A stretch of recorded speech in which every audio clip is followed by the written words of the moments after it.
Welcome to LR Yogi people and blog. આજે આપણે અળવીના પાત્રાની recipe બનાવીશું. તેના માટે મેં અળવીના 7 થી 8 પાન લઈ લીધા છે. તેને પાણીથી ધોઈને સ્વચ્છ કપડાથી લૂછી અને તેની નસો કાઢી લઈશું. અળવીના પાનની નસો ધીરે ધીરે કાઢવી, જેથી તે તૂટી ન જાય. અળવીના પાત્રા ખાવામાં ખૂબ જ ટેસ્ટી લાગે છે.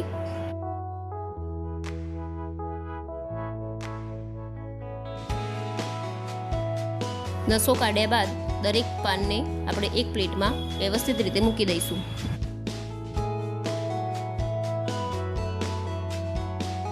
પાન પર લગાવવા માટેનું ખીરું બનાવવા માટે મેં બેસન લઈ લીધું છે, જેમાં પહેલેથી જ મસાલા એડ કરેલા છે.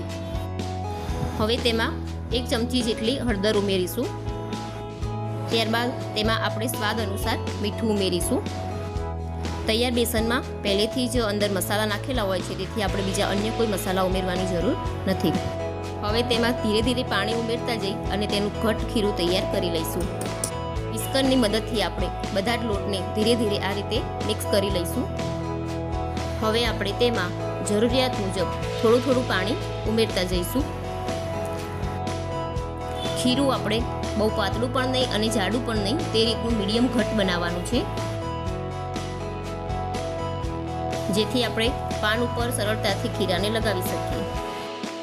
આમાં તમે આ ખીરાની અંદર આંબલીનો પલ્પ ઉમેરી શકો છો, પરંતુ મારા ઘરમાં અમે આંબલીનો પલ્પ નથી ખાતા, તેથી હું ઉમેરી રહી નથી. તમે ખીરામાં આંબલીનો પલ્પ ઉમેરી શકો છો. તેમાં જરૂરિયાત પ્રમાણે તમે લાલ મરચું પાવડર એડ કરી શકો છો. જુઓ, હવે બહુ પાતળું પણ નહીં અને જાડું પણ નહીં, તે રીતનું ખીરું બનીને તૈયાર થઈ ગયું છે.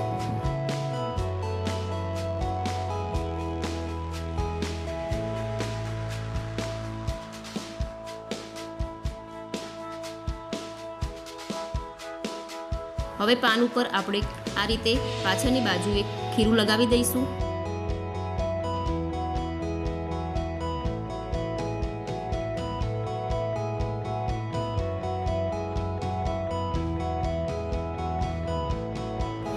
આ રીતે એક પાન પર ખીરું લગાવ્યા પછી બીજું પાન તેના ઉપર મૂકી તેના ઉપર પણ ખીરું લગાવી દઈશું.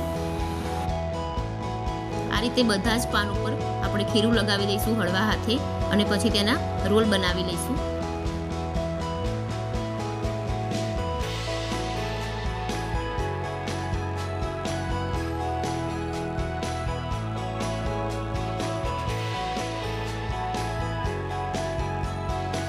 પાન ઉપર ખીરું લગાવ્યા પછી આ રીતે બંને સાઈડ પાનને થોડા થોડા વાળી લઈશું, જેથી રોલ સરળતાથી બનાવી શકાય.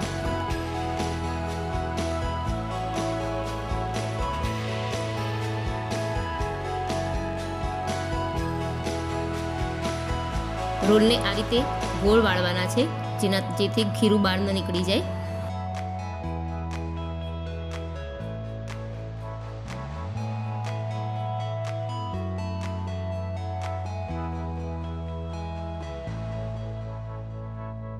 આ રીતે મેં 3 વાટા બનાવી લીધા છે.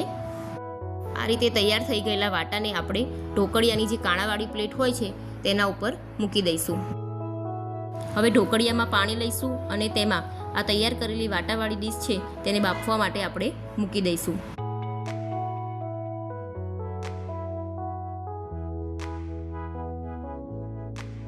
હવે આપણે તેની ઉપર ઢાંકણ ઢાંકી અને તેને 15 થી 20 મિનિટ ગેસની હાઈ ફ્લેમ ઉપર બફાવા દઈશું.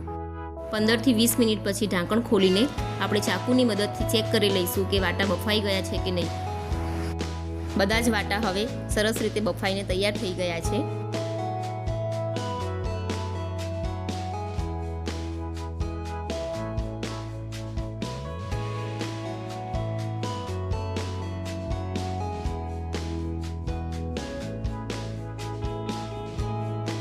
બફાઈ ગયેલા વાટાને આપણે આ રીતે બહાર કાઢી અને તેના પીસ કરી લઈશું.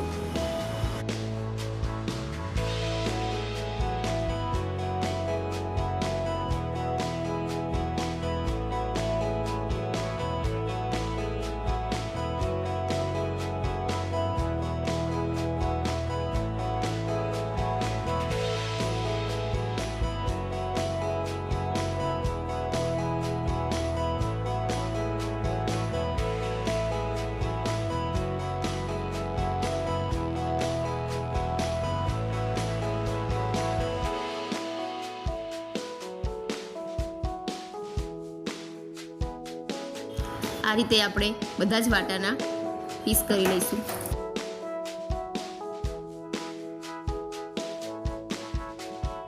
પાત્રાનો વઘાર કરવા માટે મેં એક વાસણમાં 5 થી 6 મોટી ચમચી જેટલું તેલ લઈ લીધું છે. તેમાં 2 ચમચી જેટલી રાઈ નાખીશું.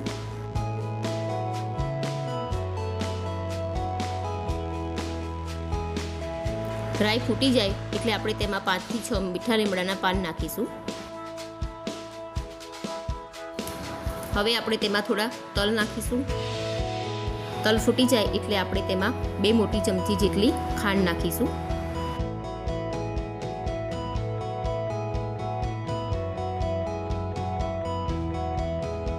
હવે આપણે તેમાં થોડું પાણી ઉમેરી અને મિશ્રણને સારી રીતે મિક્સ કરી દઈશું. જે રીતે આપણે ખમણનો વઘાર તૈયાર કરીએ તે જ રીતે આ વઘાર તૈયાર કરવાનો છે.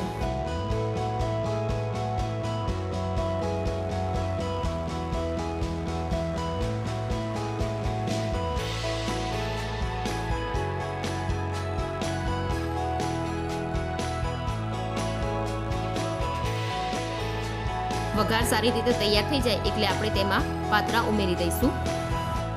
આ વઘારને આપણે ખમણના વઘારની જેમ પાત્રાની ઉપર રેડીને પણ તૈયાર કરી શકીએ છીએ. બધા જ પાત્રા ઉમેરાઈ જાય પછી આપણે તેને વઘારમાં હળવા હાથે બધા જ પાત્રા ભાગી ન જાય તે રીતે આપણે મિક્સ કરી લઈશું.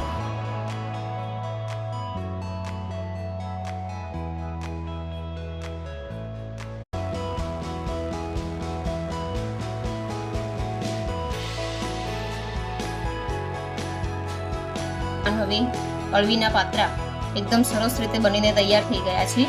જુઓ કેટલા સરસ ફૂલીને એકદમ સરસ બન્યા છે.